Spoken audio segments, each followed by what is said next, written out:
Welcome to the World Service Conference 2019 Fellowship Day. My name is Sammy, and I'm a debtor. Will you please join me in the Serenity Prayer?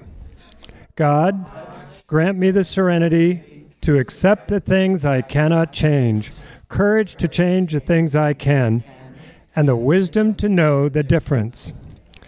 This workshop topic is steps 1, 2, and 3. Oh, good. Hi, everyone. My name's Stephen, and I am a debtor. Hi, Stephen. I am a debtor. I literally, was, fuck, I'm not going to make it because I'm a debtor. And I like to push things right to the very end, and I literally just got here just before the door opened. And I'm really grateful to be here. I wasn't in the car. Grateful to be coming here. I'm in my mind because of my own debting. I'm like going, who the hell made a conference at LAX? Because I wasn't giving myself enough time to get here. And I'm good at that. But I like to debt with money. No, I don't like to debt. I'm really an under-earner. That's where my debting really kind of kicks off. My sponsor is Kathleen. I love her very much. I met her at an Al-Anon meeting at Fellowship. We were the first two there, and we just started talking, and somehow money came up, and I burst into tears, and she said, have you ever been to DA?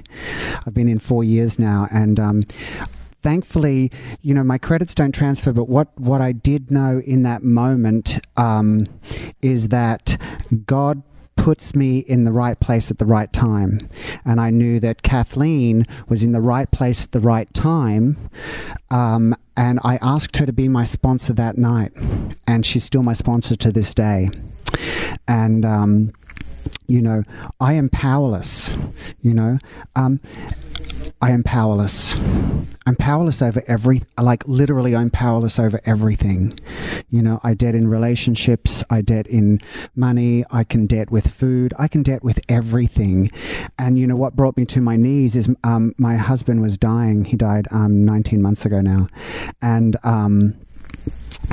so he was a wonderful caretaker, and he took care of everything. And I was making my money and stuff like that, and kind of contributing to the finances. But he made sure everything was always in place. And when his health was so greatly affected with cancer that he couldn't work anymore, it was up to me as the spouse to show up, and I didn't know how to show up for that, and it became really it was emotionally painful, it was spiritually painful, it was just painful across the board. And then I met Kathleen, and so I started my journey in DA. I don't like going to meetings. I struggle because DA for me, I'm in a few different programs. DA is the core. It is really, really deep in me. So I struggle going to meetings because it's like, that onion getting peeled. There's more stuff that keeps getting unpeeled with my powerlessness and my spiritual malady and my worth around money. On my way here, I kept calling people in DA. So because I was really having trouble accessing God,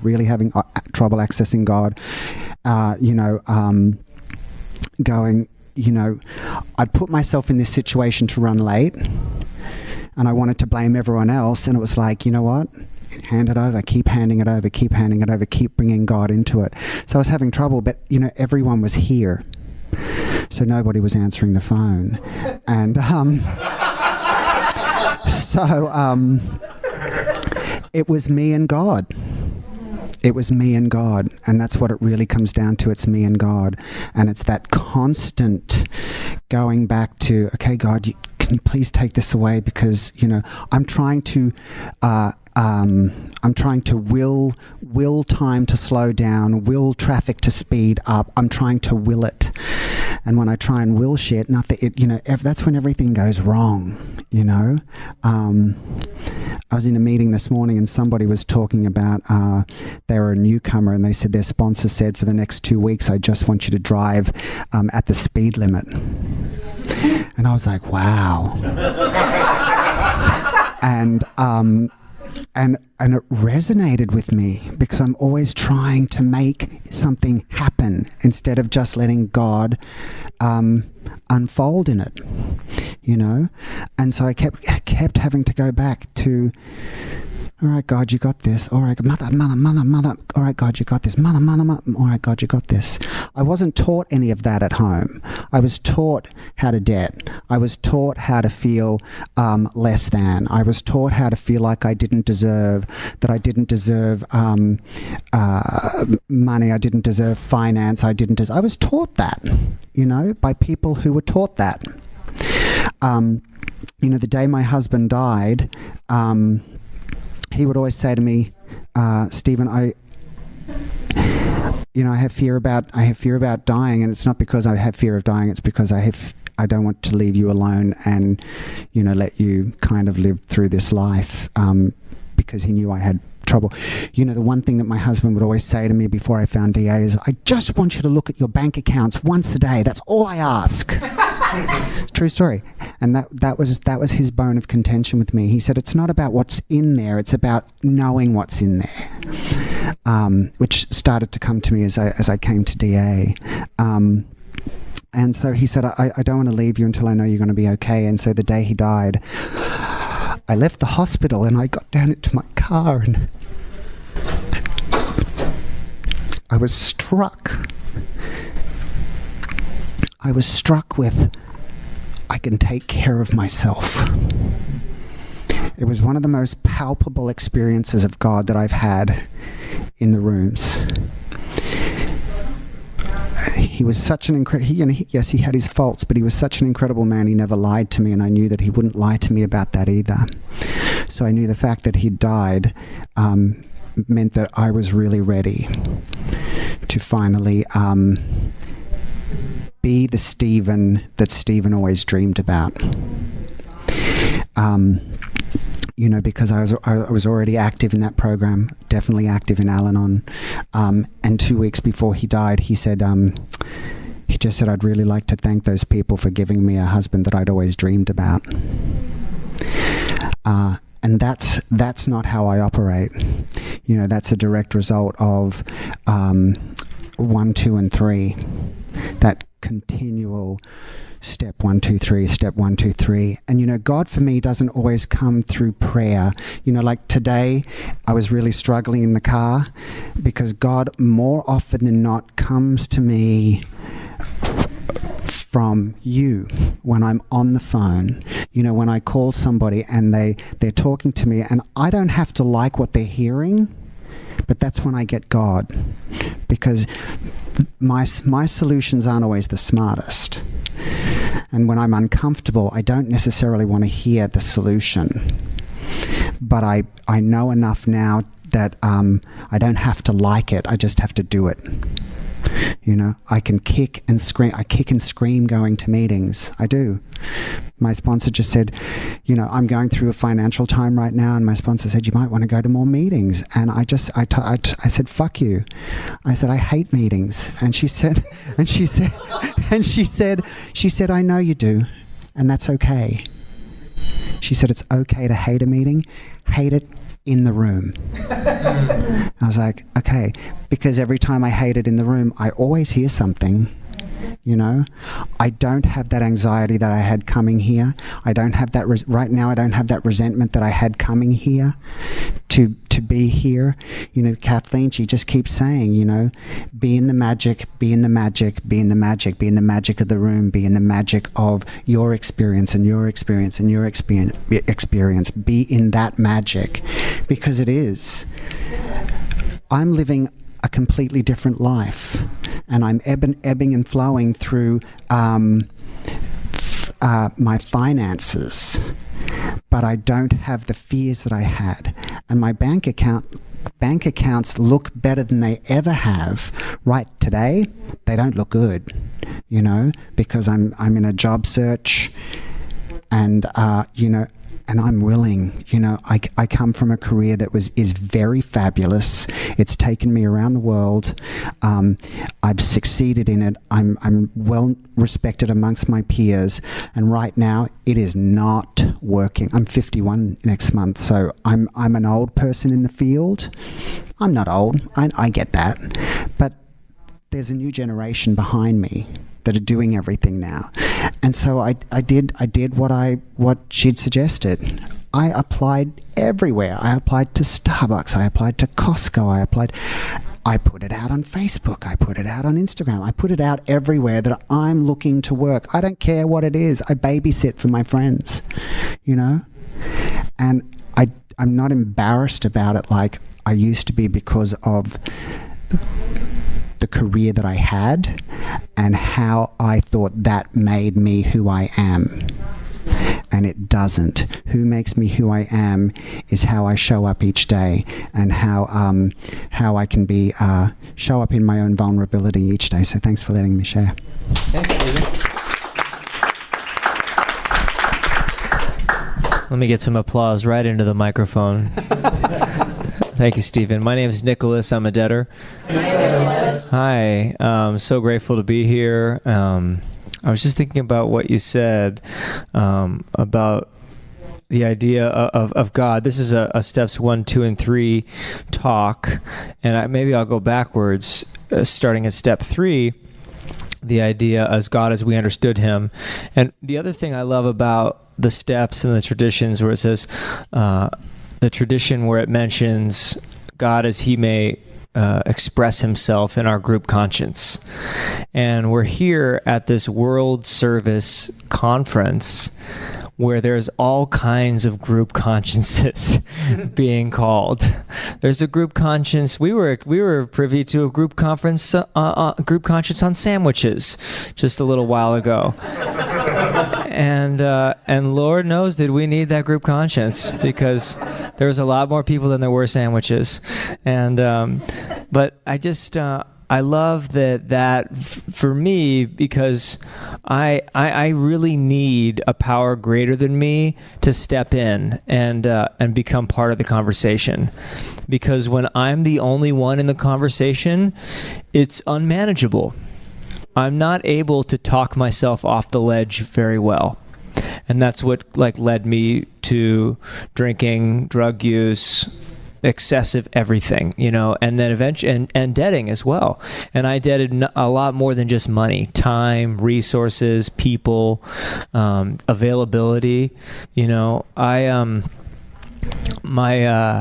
have a relatively high bottom in this program. I was at another 12-step retreat, which is the weekend after Thanksgiving, and which is also, it started on that Thursday after Thanksgiving, or that Friday, which is also a big shopping day. And I'm up at this monastery with my head under the sheets trying to find a sound bar for my TV, right?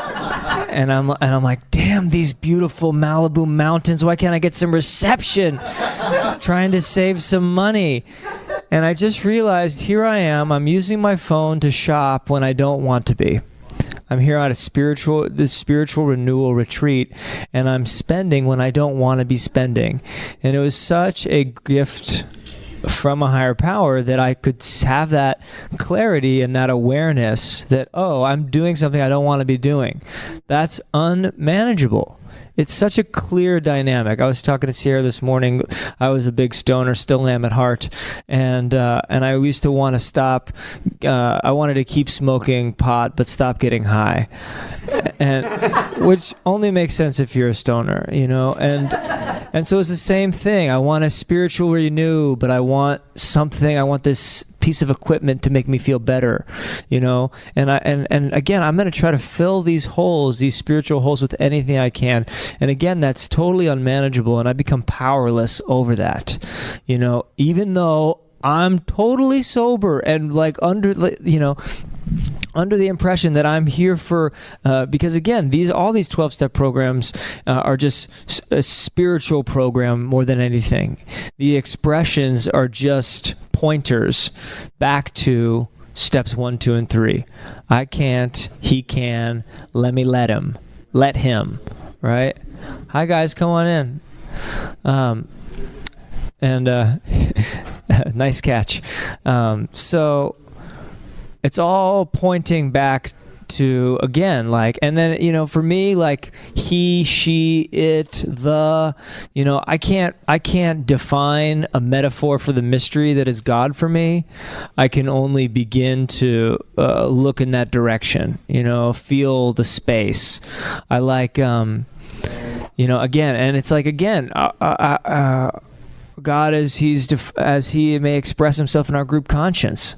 I think that's so great, because it's like it takes the sting out of me having to figure it out, because I will use the G word to separate you from me.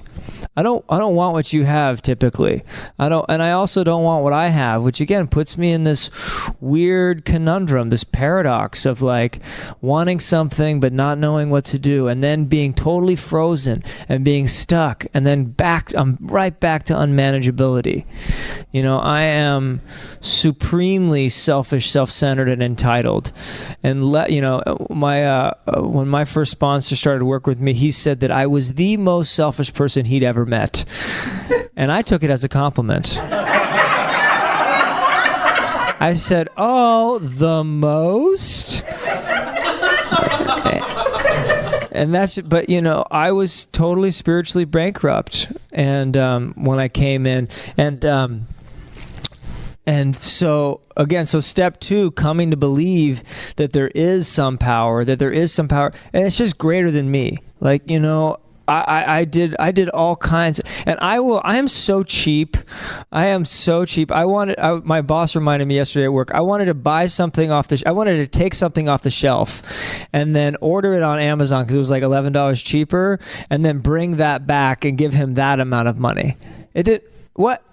It didn't make any sense. It didn't make any sense. But that's just the way my brain goes. I'm always finding a way. Like you. If anything, I would have volunteered an extra 6 hours today, which I did, not to brag, just to save the $10 on parking. Like, that's what I want to do, because I don't think that there's going to be enough for me.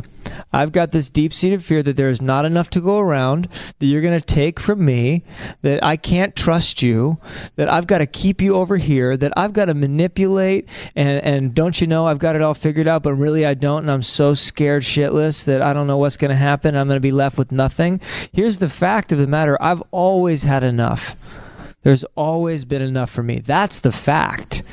And coming to believe and making a decision to turn my will and my life over to the reality, that for me is over the past year. And I'm so excited. I have 1 year of solvency tomorrow, and thank you. And it got to a point because I got struck with the gift of someone who I didn't know who I didn't know was in this program. He's like, you should probably stop using your credit cards. And we had like a little mini PRG without me knowing it was a PRG, and that's what he said. And that was just a bit of grace, in that situation. I was coming to believe that this power in front of me, this guy, had something that I didn't, and I wanted that. And that he represented this group conscience that says, you know what, it's probably best if you don't debt, if you survive on your own contributions. And lo and behold, things have gotten so much better. And just like you said, Stephen, just having some awareness, having that connection to reality, like what is really happening. Because again, in my brain, I can't trust women with money. In my brain, I think once my dad dies, everything's gonna go away. And my life will collapse. I think that I've got to lie, steal, cheat, hustle in order to make it work, as opposed to just believing that it's already been working and that I don't have to work so hard.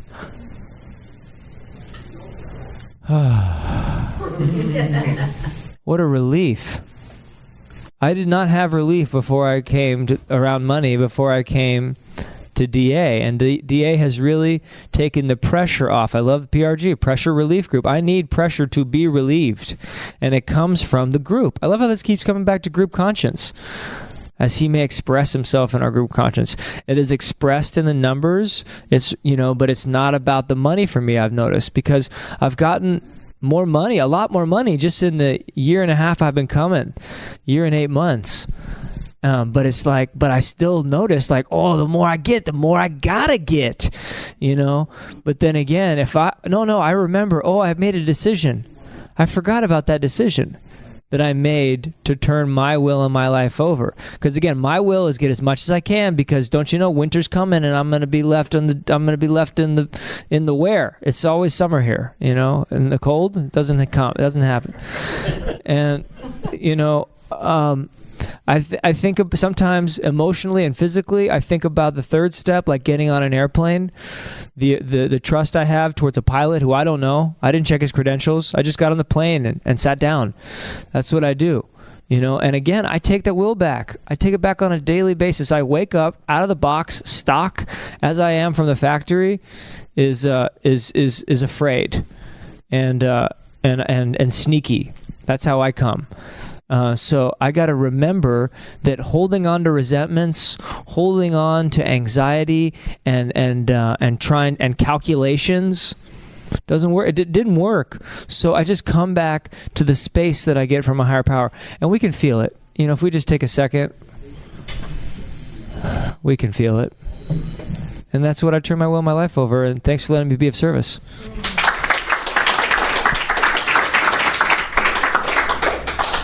My name's Sierra. I'm a debtor and an under-earner, and technically a business owner. These are two very hard acts to follow. Yippee-ki-yay. I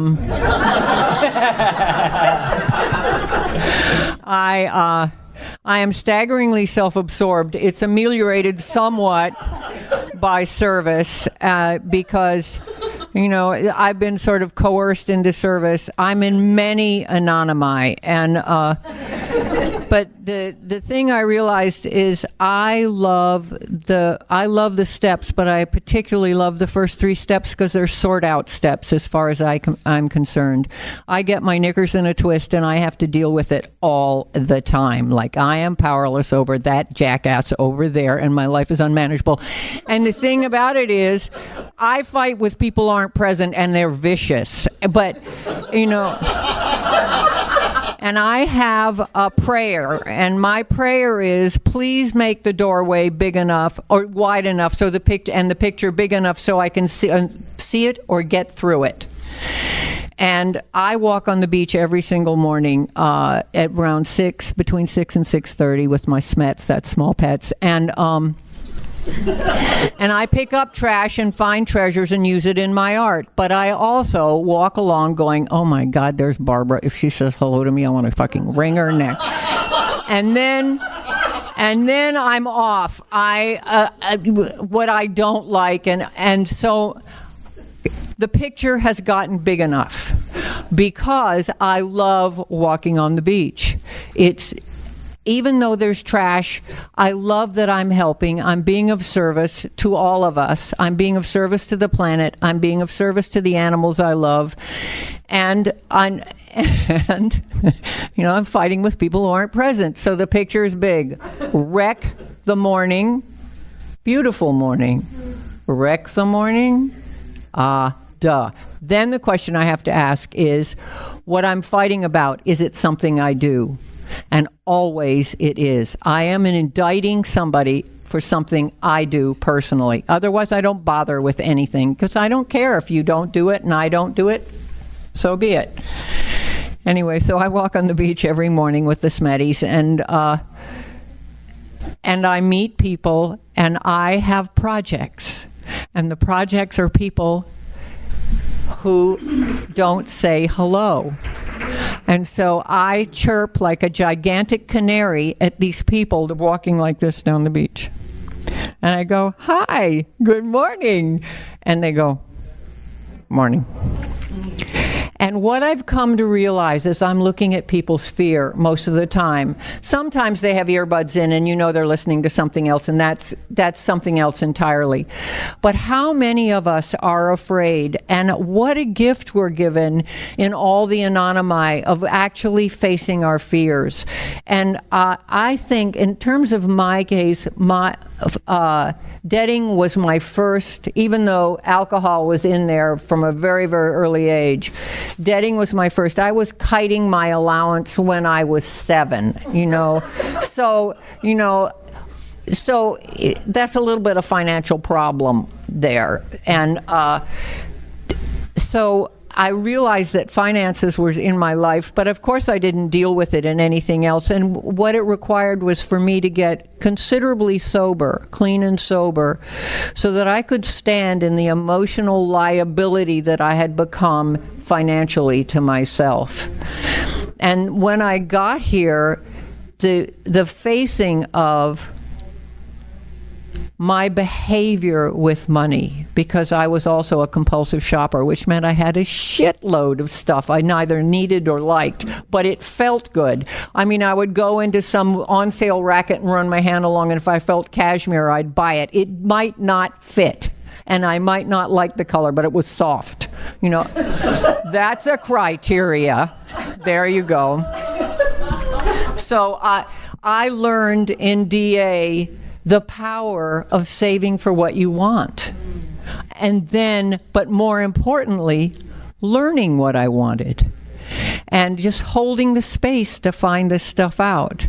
And then, you know, I came to step 2, and this friend of mine, people are very rude to me, but I find it in recovery, it's really funny because I get caught. It's my most hated thing on the planet is to get caught. And yet in recovery, getting caught is hilarious. So this woman says to me, 1, I won't be your sponsor. I have your sponsor and I really like her. I mean, you have a sponsor and I really like her. So that's that. And I went, yes, ma'am. And she said, and here's the deal. In step 2, it's you may not use the word sanity or insanity because you're way too dramatic. And she was absolutely accurate because it was look ma, no hands. You know, I am really important. We were talking about this earlier. We really wanted our credits up there on the door. Speakers. The marquee. The marquee. Yes, we needed the marquee. That was really right. Yeah. And she said, here's the deal. Step 2 for you is come to believe that a power greater than yourself can restore you to wholeness. I nearly went into cardiac arrest. I thought it meant restore you to boredom. What it did was push me directly into the center. And what it allowed me to do to find out is that I am a plodder and have always been a plodder, and I can get an inordinate amount of work done because I just keep going. But when it was look ma, no hands, I was like, well, I need that, and how come they got to audition for that and I didn't, and how come you know, and when I reached grandmother age, because I'm not fluffy, I stopped working, and you know, and I went back into the studio, and my ability to work in the studio is prodigious. And it's a place to put every feeling that comes up that I need to deal with. And I really feel fortunate because I have been going through a period right now where I'm extremely sad. And in part, it's because of recovery. And when I got to step 3, I came to believe that a power greater than myself could restore me to sanity. And the first thing I did was because I watched so many people get in such an uproar about God and not God, and whether God liked them or God didn't like them, or they liked God or God, you know, whatever the fuck it was. At any rate, I ran down to the beach one day with my dog Ted, who was a Lhasa Apso, and his best friend was a greyhound, and they, you know, kind of tripped each other. And I stood at the ocean and I yelled, "Stop!" And my shoes got wet. And I realized there was an element that I had no power over. It was way bigger than me. And then I thought, I can't stand here and get my shoes wet every day when I have to deal with this. This is just out of line. So I decided my higher power has to become so big I am never disconnected, and it doesn't matter what I feel. And so my power, greater than myself, is swirling atoms, that which connects us. And it is everything, thank you. It is everything and everyone. That means I am always connected to you. I'm always connected to my higher power. And I'm always connected to me, and it has nothing to do with how I feel. How I feel does not mean I am disconnected. That means I am living and I am feeling what is there. And what a few years ago I did a fourth step, and I had never done the columns before. And the guy said, start at the beginning, so that's your parents. And what came up out of that was people who love you abandon, betray you, and cannot be trusted. And my mother died when I was 6. And, I could not use the logic of adulthood knowing that she had died. I had to use how I was impacted by that piece of information. And a couple of other losses accomplished the same thing. And he said, now you're going to find out how you're your own perpetrator. And I began to see in DA how I had abandoned, betrayed, and couldn't be trusted with my own work, vis-a-vis my own life, vis-a-vis earning, and vis-a-vis holding my place in the world I'd chosen to work in. And I am working on that to this day. And the sadness is, because I came in raging angry and significantly tragic. It was if you only saw that single tear trickle down my cheek, you would give me anything I wanted. Large sums of money are supposed to fly out of the sky, and I'm supposed to get presents because I was born, not because I did anything to get anything, mind you. So learning to earn, and I positively do not want what I deserve. So, based on my behavior prior to getting here. So I really want what I earn and what I learn and the gift that you have given me, because I hear what you do. I talk to people who accomplish things and ask them how they do it. And then I learn. And it's the gift of recovery is so the joy of living is the gift of recovery. And thank you. Thank you, Sarah. In closing, we would like to remind you that in Debtors Anonymous, we practice Tradition 12, which is the principle of anonymity. This assures us that freedom to express ourselves at meetings and in private conversations without fear that our comments will be repeated. We keep what is shared at meetings confidential. As we work the steps and practice DA's traditions and concepts, we are reminded that recovery is possible and that we are all here for a common purpose: to recover from compulsive debting one day at a time. Please form a circle and join me in closing the workshop with the Serenity Prayer. God, grant me serenity to accept the things I cannot change, the courage to change the things I can, and the wisdom to know the difference. Keep coming back